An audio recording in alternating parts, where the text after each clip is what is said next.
ഓരോ രാഷ്ട്രീയ പാർട്ടിയിൽ നിന്നും വേറെ രാഷ്ട്രീയ പാർട്ടിയിൽ പോകുന്നതൊക്കെ സാധാരണ ജനാധിപത്യത്തിൽ പതിവുള്ള ഏർപ്പാടാണ്. അതിലത്രയും അത്ഭുതമൊന്നുമില്ല. അപ്പോൾ നാളെ സുരേഷ് ഗോപിയോ രാജീവ് ചന്ദ്രശേഖരനോ ജോർജ് കുര്യനോ കോൺഗ്രസിലേക്ക് വന്നാൽ ഞാനതിനെ സ്വാഗതം ചെയ്യും. BJP യിൽ നിന്ന് ഇപ്പോൾ ചില കൗൺസിലർമാർ വരുന്നുണ്ട് എന്നൊക്കെ വാർത്തയുണ്ട്, അതിനെയും ഞാൻ സ്വാഗതം ചെയ്യുന്നുണ്ട്. പക്ഷേ ഞാൻ സന്ദീപ് വാര്യരുടെ കാര്യത്തിൽ എനിക്ക് 2 ഒബ്ജക്ഷന് മാത്രമേ ഉള്ളൂ. ഒന്ന്, അദ്ദേഹം ഗാന്ധി വധത്തിനെ ന്യായീകരിച്ചു. 2, രാഹുൽ ഗാന്ധിയെ വ്യക്തിപരമായിട്ട് അദ്ദേഹം വിമർശിച്ചു. ഇപ്പോൾ വിമർശനം 2 രീതിയിലുണ്ട്. പൊളിറ്റിക്കൽ അറ്റാക്കും ഉണ്ട്, പൊളിറ്റിക്കൽ ക്രിറ്റിസിസവും ഉണ്ട്, പേഴ്സണൽ ക്രിറ്റിസിസവും ഉണ്ട്. ഇന്നലെ സന്ദീപ് വാര്യർ നടത്തിയത് പൊളിറ്റിക്കലാണ്. ആര് സുരേന്ദ്രനെ പറ്റി അദ്ദേഹം പറഞ്ഞത് ഞങ്ങളും അംഗീകരിക്കുന്ന കാര്യം, അത് പൊളിറ്റിക്കൽ അറ്റാക്കാണ്. അത് 100% ശരിയാണെന്നാണ് ഞങ്ങളുടെ അഭിപ്രായം.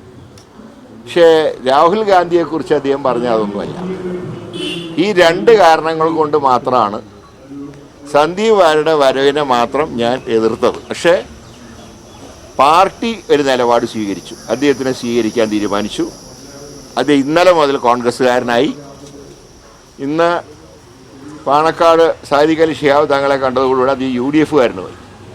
ഇനി അതിനെക്കുറിച്ച് ഫർദറായിട്ടുള്ള ചർച്ചയില്ല. അല്ല, ഞാൻ ഇനി അതിനെക്കുറിച്ച് ഫർദറായിട്ടുള്ള ചർച്ചയില്ല. കാരണം 20-ാം തീയതി പാലക്കാട് ഇലക്ഷനാണ്. അതുകൊണ്ട് തന്നെ ഇനി കോൺഗ്രസ്സുകാരനായി മാറിയ UDF-കാരനായി മാറിയ സന്ദീപ് വാര്യരുടെ ഇന്നലെ മുതൽക്കുള്ള പ്രവർത്തനങ്ങളെക്കുറിച്ച് ഒരു ഒബ്ജക്ഷനും ഞങ്ങൾക്ക് ആർക്കും. കോൺഗ്രസ് മുങ്ങി താഴൊന്നുമില്ല. അതിപ്പോൾ ആര് വന്നാലും വന്നില്ലെങ്കിലും കോൺഗ്രസ് ശക്തമായിട്ട് മുന്നോട്ട് പോകും. പിന്നെ ഈ വരവും ഒന്നും വന്നില്ലെങ്കിലും കോൺഗ്രസ് പാലക്കാട് ഉറപ്പായിട്ട് ജയിക്കുകയുള്ളൂ. കാരണം അത് നന്നായി പഠിച്ച, പാലക്കാട് അസംബ്ലിയെ കുറിച്ച് നന്നായി പഠിച്ച ഒരാളാണ് ഞാൻ.